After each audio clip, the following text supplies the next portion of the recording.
Olá pessoal, graça e paz, tudo bem? Sejam todos muito bem-vindos ao canal. Meu nome é Jorge Araújo Silva e eu quero trazer uma mensagem de Deus hoje para a sua vida, tá? Eu quero falar sobre 3 pontos nessa mensagem que vai edificar a tua família, edificar a tua casa, tá? Edificar a sua vida no geral. Mas antes, eu já te peço que, por favor, curtem o vídeo, comentem, compartilhem, porque isso traz muita influência para o canal. E siga também o meu perfil no Instagram, tá?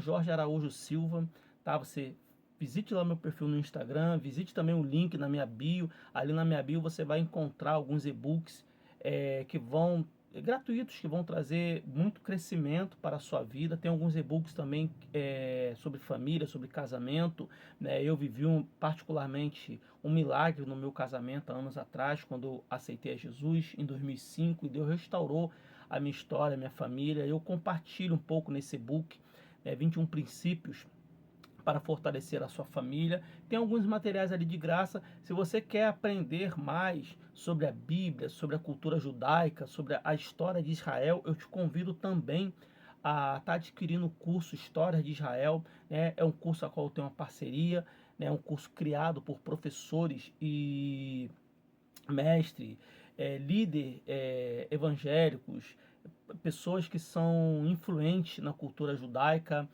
pessoas que eles são guia turístico em Israel, tá? Então é um curso que vai agregar muito mesmo no teu conhecimento, tá?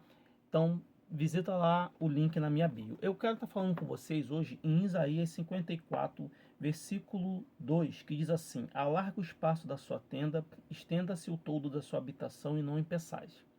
Alonga as suas cordas e firma bem as suas estacas, porque transbordará para a direita, para a esquerda, e a sua posteridade possuirá as nações e fará que se povoem as cidades assoladas. Só até aí. Isaías 54, verso 2 e verso 3. Como eu falei, eu quero falar sobre 3 pontos nessa mensagem. Tá? 3 pontos muito importantes. Eu anotei algumas coisas aqui no computador e vou estar falando com você. Primeiro, planejar. Tá? Segundo, orar. Terceiro ponto, não impedir. Então, se você quiser anotar, anote aí. Planejar, orar e não impedir. Isso é muito importante, tá? Bom, vamos lá. Primeiro ponto, eu quero falar sobre planejar. Alarga o espaço da sua tenda, né? Isaías diz: alarga o espaço da sua tenda, estende o todo da sua habitação e não empeçais. Isaías, ele fala no verso 3, ele fala sobre um grande transbordar, que vai transbordar para a direita, para a esquerda, que a tua posteridade possuirá as nações e fará que se povoem as cidades assoladas. Porém, antes de toda essa bênção ser derramada, Isaías ele fala sobre alargar o espaço da tenda, estender o todo da habitação e não empeçais. Então vamos lá.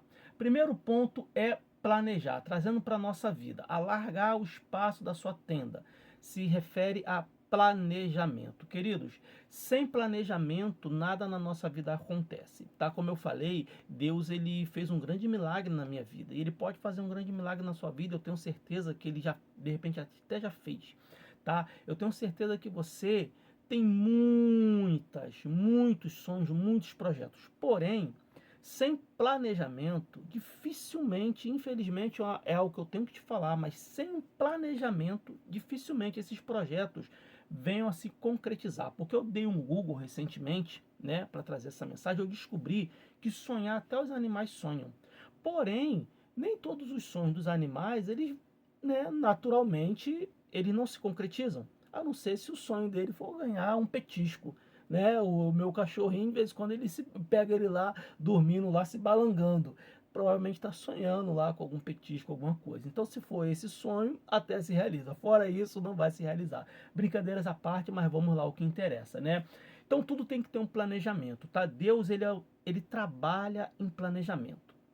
Quando Deus tira Abraão de dentro da tenda e manda Abraão olhar as estrelas e contar, quero que você visualize isso comigo.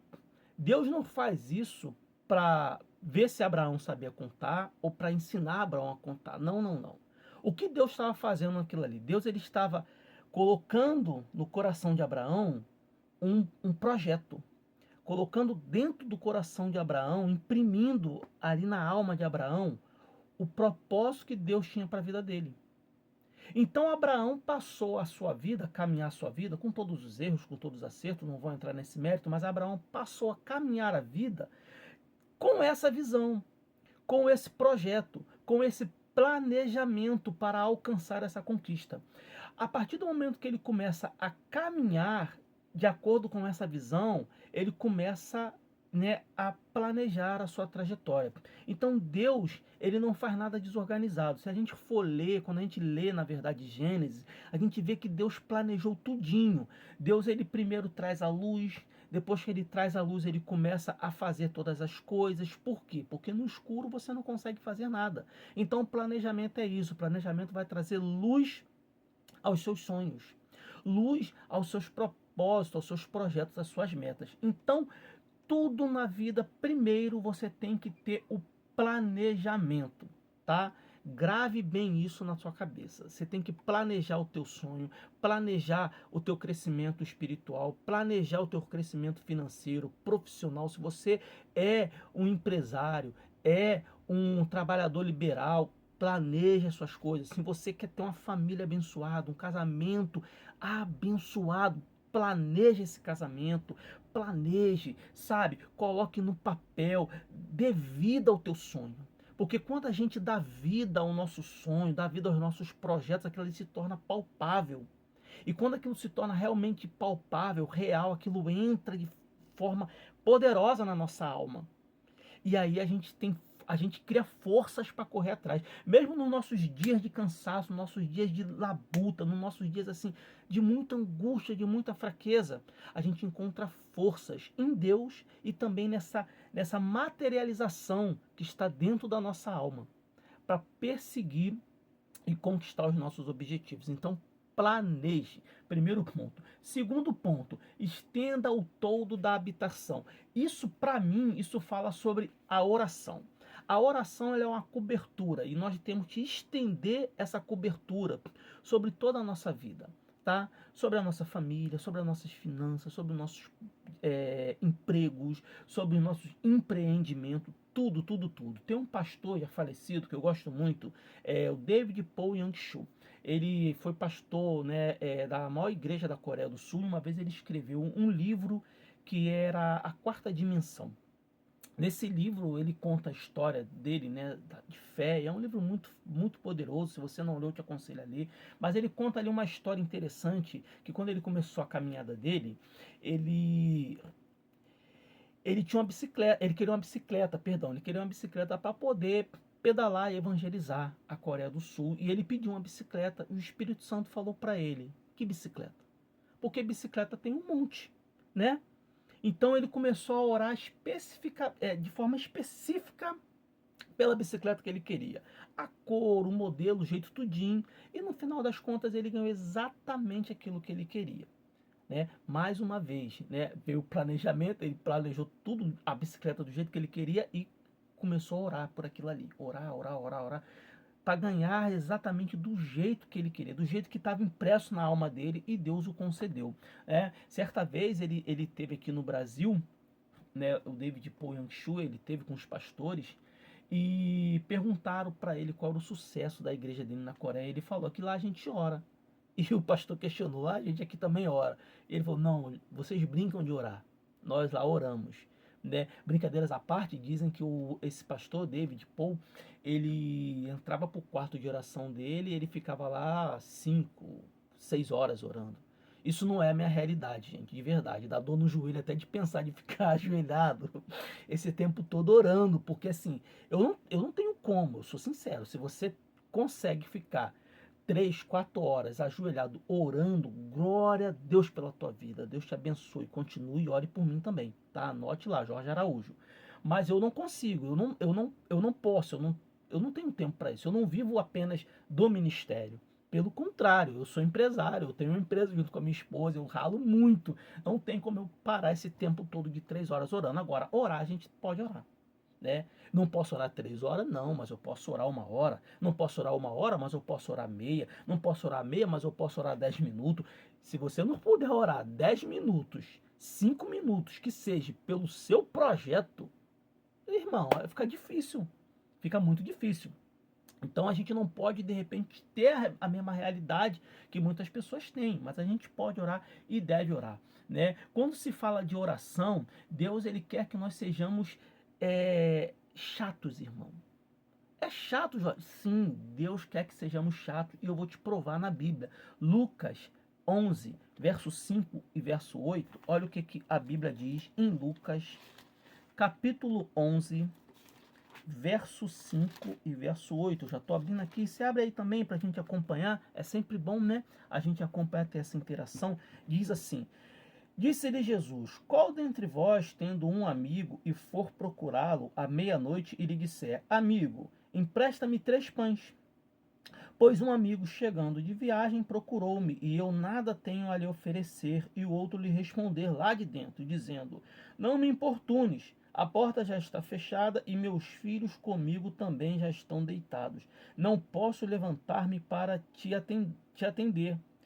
Digo-vos que, se não levantar para dar-lhes, porque é seu amigo, todavia fará por causa da importunação e lhe dará tudo que tiver necessidade. Então, o que Jesus está dizendo aqui nessa parábola? Tem outras também, né? Tem a da viúva, que vai sempre diante daquele juiz, e essa passagem é interessante em Lucas 18, verso 1, porque fala que o juiz ele não era temente a Deus, mas de tanta aquela viúva aí todo dia, aquele juiz pedindo: julga minha causa, julga minha causa, julga minha causa, enchendo o juiz, perturbando o juiz, sendo chato, o juiz resolve julgar. E o que Jesus fala nessa parábola? Jesus ele diz o seguinte: ó, um homem chegou na casa do vizinho, 3 horas da manhã, bateu na porta lá e pediu o alimento para poder oferecer a visita que tinha acabado de chegar na casa dele. O vizinho não tinha nada a ver com a vida daquele homem que a visita resolveu chegar 3 horas da manhã na casa dele. Que visita é essa, né, irmão? Que chega 3 horas da manhã na casa dos outros. Eu não sei nem se eu atendia. Isso não é hora de bater na porta dos outros, gente, para bater papo, visitar, mas vamos lá, né? E Jesus, ele diz o quê? Que aquele homem vai num amigo e pede alimento, né, para poder servir a visita e tal. É a questão de cultura judaica. A cultura judaica tem disso, né? E o cara lá de dentro fala assim: ó, já é tarde, eu tô deitado, eu tô dormindo, os meus filhos já estão comigo, não vou te atender não. E Jesus ele diz assim: em verdade te digo que se o homem de dentro não atender pela amizade, vai atender pela importunação, ou seja, vai atender porque o cara está sendo chato o suficiente para incomodá-lo, tá? Então na oração, gente, o que Deus quer de mim, de você, primeiro, arrependimento, sinceridade. Segundo, que nós sejamos realmente chatos, sabe? Que a gente realmente venha importunar, irmão. Importunar. Jesus ele diz: pedir, pedir, dá-se-vos-á.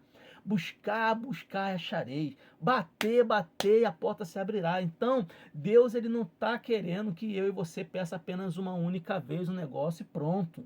Deus ele quer ver realmente a nossa insistência. Então, ore, querido, tá? Ore. Ore pela tua família, ore pelos teus filhos, ore pelo teu marido, pela tua esposa, ore pelos seus pastores, pela sua nação, ore pelos seus projetos. Não deixe de orar, tá? Por mais que os outros podem pensar que é um absurdo, não deixe de orar. As pessoas de repente hoje em dia, e talvez até naquela época, poderiam dizer entre si, dentro de si mesmo, que dar voltas em torno da muralha era algo absurdo. Mas o milagre aconteceu. O absurdo, gente, é para nós. Para Deus é só uma questão de aconteça, haja, e as coisas acontecem. Então, não deixe de orar. E o terceiro ponto é não impeças, tá? E nesse ponto aqui é muito importante, né? Porque o que é impedir o agir de Deus? Como Isaías diz: não o impeçais, alarga o espaço da tenda, firma o todo da sua habitação e não impeçais. E é nisso que nós somos muito bons. Nós somos, às vezes, muito bons em impedir o agir de Deus. E quando que eu impeço o agir de Deus? Eu impeço o agir de Deus quando eu desobedeço. Eu impeço o agir de Deus quando eu peco. Eu impeço o agir de Deus quando eu murmuro. Eu impeço o agir de Deus quando eu deixo de orar. Eu impeço o agir de Deus quando eu deixo de crer. Eu impeço o agir de Deus quando eu tento ajudar a Deus. Voltando a Abraão. Abraão recebeu a promessa, teve lá a visão do céu estrelado, aquilo entrou na alma dele. Porém, um belo dia, Abraão resolveu dar uma ajudinha a Deus. Foi isso que Abraão fez, né? Abraão quis ajudar a Deus, né?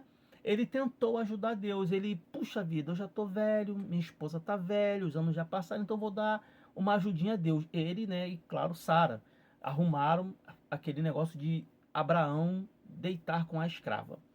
E deu no que deu, né, irmão? A gente, o Oriente Médio vive um conflito, Israel vive um conflito até hoje, e a grande realidade é que esse conflito, ele é uma briga entre irmãos, né? Uns descendentes de Abraão e Sara, outros descendentes de Abraão com a serva, né? É isso que acontece, né? Então não tente ajudar Deus, não coloque o carro na frente dos bois, tá? Não impeças o agir de Deus, tá? Recentemente eu gosto muito de moto, né? Eu gosto muito de moto mesmo. A moto do meu sonho é uma Harley Davidson, uma Fat Bob da Harley Davidson. Só que é uma moto muito cara. E como eu gosto de moto, eu estava pesquisando aí algumas motos, eu vi até algumas aí um pouco parecida com a Harley, né? E assim, um preço acessível. E eu tenho duas motos aqui em casa. Essas duas motos eu uso tanto para passear quanto para trabalhar, principalmente a minha pretinha. Eu chamo a minha de pretinha, que ela é preta. Eu tenho uma preta e uma azul, né? Da Honda, pronto. Essa preta que já tá paga, eu pensei, puxa vida, eu vou vender, né, essa moto e vou comprar essa outra, porque pelo preço que eu vou vender ela, vai dar mais da metade do valor que eu preciso dar. Eu dou, parcelo o restante, tranquilo, beleza. E eu, pô, vou vender, vou vender, vou vender. E de repente vem aquela vozinha, né, os precisam falando comigo. Você vai botar essa moto nova, perdão, essa moto nova para trabalho? Eu, claro que não. Como eu vou botar uma moto dessa para trabalhar? É assim que eu faço, né? Não sei se vocês é assim, mas eu fico se questionando. Não vou botar essa moto para trabalhar, tá doido? Tá legal. E com que modo que você vai trabalhar? Porque como eu falei, eu tenho um comércio com a minha esposa, né? Delivery. Então a gente faz produtos, bolos, salgados, e a gente produz, a gente entrega. É uma correria maravilhosa, né? Assim, é a mil. É muito bacana mesmo. Eu me amarro. Eu me amarro mesmo, de verdade. Estou muito feliz por trabalhar junto com a minha esposa nessa correria toda. Porém, realmente, eu uso a moto, principalmente essa preta, para trabalho, né? Porque quem mais fica nas entregas sou eu, né? Ajudando na produção de salgados e tal, mas quem mais produz mesmo, a confeiteira mesmo, é minha esposa. Então, eu ajudo nessa parte, o básico, né? Que são as partes dos salgados. O pesado mesmo de produção fica com ela, né? E eu fico com o pesado das entregas. E aí eu pensei assim, rapaz, é mesmo. Se eu vender, como é que eu vou trabalhar, né? Se eu quero comprar uma moto que é só para passeio e não botar para trabalho, eu não posso vender a que eu uso para trabalhar. Aí eu falei, rapaz, não posso vender. Sabe o que é isso? Essa questão de querer vender moto? Eu entendi como sendo eu querendo ajudar Deus. Porque eu tenho orado tanto para Deus me dar condições. Eu tô quase lá, falta pouco, graças a Deus. De eu conseguir comprar essa moto que eu tanto quero. Só que eu, na minha ansiedade, na minha pressa em querer fazer o milagre acontecer logo, eu já estava querendo ajudar Deus. E é nisso de querer ajudar Deus que eu ia vender a minha ferramenta de trabalho para poder comprar a moto de passeio. O que iria acontecer? Eu iria ser obrigado a botar a moto de passeio para trabalho. E isso ia me gerar um problema muito grande, porque é um custo muito maior. Então isso é justamente nisso aqui que eu estou querendo falar com você. Não impeça o agir de Deus. Porque muitas vezes a gente tem o planejamento, a gente tem a oração, mas a gente não tem a paciência de esperar o tempo certo que Deus vai fazer o milagre acontecer. Sabe, a gente não quer esperar o tempo de Deus. E aí a gente enfia os pés pelas mãos, a gente coloca o carro na frente dos bois porque a gente quer ajudar Deus. Deus não precisa da sua ajuda não, meu irmão. Assim como Deus não precisa da minha ajuda. Meu Deus do céu, Deus fez o universo e sustenta tudo. Até hoje vai sustentar até a volta de Cristo nas suas mãos. Sem a ajuda da... Ele não precisa da sua ajuda. Isso é libertador, saber do negócio desse. Caramba, Deus não precisa da... Não, Deus não precisa da sua ajuda, tá? Eu não sei pra você, mas pra mim isso é libertador. Quando deu esse start na minha cabeça, que eu já sabia disso, né? Mas às vezes a gente esquece, ou finge que esquece, não sei, né? O ser humano, o bicho homem é complicado, né? Mas deu esse estalo. Eu ia vender a moto e aí deu esse estalo. Caramba, olha eu aí querendo fazer igual Abraão. Olha eu aí querendo ajudar Deus para que o milagre se adiante. E Deus não precisa disso, né? Eu ia cometer uma besteira grande, tá? Então, fique com essa mensagem, tá? Deus te abençoe. Não se esquece, curta, compartilha, comente, tá? Logo, daqui a pouco eu trago mais uma mensagem aqui. Esse canal é para isso, é para a gente crescer espiritualmente, para a gente poder prosperar no reino de Deus. Visite o meu Instagram, Jorge Araújo, tá? Jorge Araújo Silva. Você vai ver o meu rosto lá, minha fotinha lá. Vou estar colocando o link aqui embaixo. Visite o link na minha bio. Adquire lá os materiais gratuitos. Se puder, compre lá o nosso e-book, tá? 21 lições que vão edificar o seu casamento.